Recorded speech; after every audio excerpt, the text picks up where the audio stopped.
എനിക്ക് പോയിട്ട് ധൃതിയുണ്ട്, വേഗം വരണം. 60 വില കേട്ടത് 55 എത്തിക്കൂല. പോയിട്ട് വെക്കം വാ. അങ്ങനെ വണ്ടിയുടെ കാര്യത്തിലൊരു തീരുമാനമായി. അവൻ സീനല്ലടാ, ഹൈവേയിലെ ഫ്ലാഷ് മൊത്തം അവൻ കത്തിക്കും. പേടിക്കണ്ട, സമൻസ് മൊത്തം തന്റെ വീട്ടിൽ തന്നെ വരും. ഒന്ന് പോടാ അവിടെ നിന്ന്, പയ്യെ ഓടിക്കോളൂ. അത് സമൻസ് വരുമ്പോ തനിക്ക് മനസ്സിലാവും.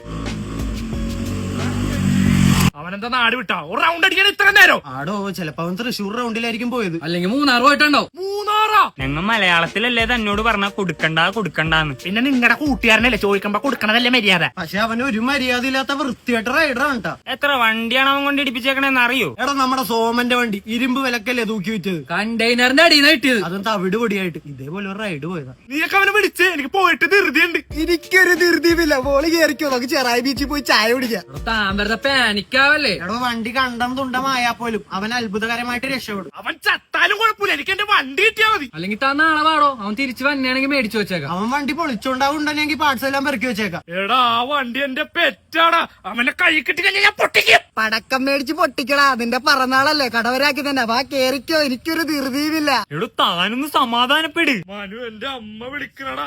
അവനെ ഞാനെന്തായാലും മിക്കാറുന്ന് മെന്റലാവട്ടെ. അയാള് മണ്ടനാണ്, നമ്മോരണെങ്കിൽ ഞാൻ വിശ്വസിച്ചു. പക്ഷെ മറ്റേ മണ്ടന്റെ പോസ്റ്റാ, അതൊരു 1.5 പോസ്റ്റാണ് ട്ടാ. കട്ട് പോസ്റ്റ് കളിച്ചിട്ട് കൊറേ നാളായി. നല്ല മൂഡ്. വണ്ടി കയറാ, എനിക്കൊരു ധൃതിയുമില്ല.